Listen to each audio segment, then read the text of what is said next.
കേരളത്തിൻ്റെ സാമൂഹ്യ മനസാക്ഷിയെ ഞെട്ടിച്ച ഒരു സംഭവമാണ് നിതിൻ രാജിൻ്റെ ആത്മഹത്യ എന്ന് പറയുന്നത്.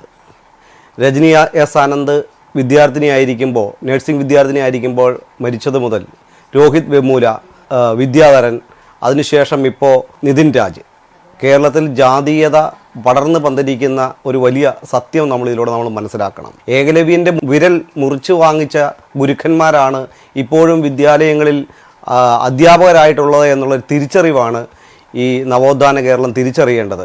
അതുകൊണ്ട് നിതിൻ രാജിൻ്റെ മരണത്തിന് ഉത്തരവാദികളായ മുഴുവൻ അധ്യാപകരെയും സർവീസിൽ നിന്ന് പിരിച്ചുവിടുകയും അവർ കുറ്റക്കാരായവരെ കണ്ടെത്തുന്നതിനായി ഏറ്റവും നല്ലൊരു ഇൻവെസ്റ്റിഗേഷൻ ടീം, അല്ലെങ്കിൽ അത് CBI അന്വേഷിച്ചാലും വേണ്ടില്ല, അത് കണ്ടെത്തി കുറ്റക്കാരെ മാതൃകാപരമായി ശിക്ഷിക്കണമെന്നുള്ളതാണ്.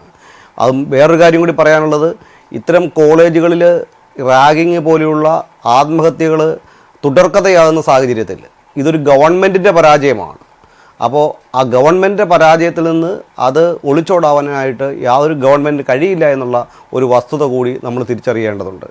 അപ്പോൾ വിദ്യാലയങ്ങളിലുണ്ടാകുന്ന, കോളേജുകളുണ്ടാകുന്ന അധ്യാപകരുടെയും വിദ്യാർത്ഥികളുടെയും അവിശുദ്ധ കൂട്ടുകെട്ട് ഇത്തരം കാര്യങ്ങളിലേക്ക് ചെന്നെത്തിക്കുന്നതിനുള്ള കാരണമായി മാറുന്നത് ഈ കേരളം തിരിച്ചറിയേണ്ടതുണ്ട്. അതുകൊണ്ട് ഇനി ഇത് ആവർത്തിക്കാതിരിക്കുന്നതിനായി സ്കൂളുകളിൽ കൃത്യമായി ഫസ്റ്റ് ഇയർ വിദ്യാർത്ഥികളെയും സെക്കൻഡ് ഇയർ വിദ്യാർത്ഥികളെയും ഒക്കെ മോണിറ്റർ ചെയ്യുന്നതിനുള്ള ഒരു മോണിറ്ററിംഗ് കമ്മിറ്റി, ഒരു കോടതിയുടെ ഇടപെടൽ ഇക്കാര്യങ്ങളിൽ ഉണ്ടാവണം എന്നാണ് എൻ്റെ അഭിപ്രായം.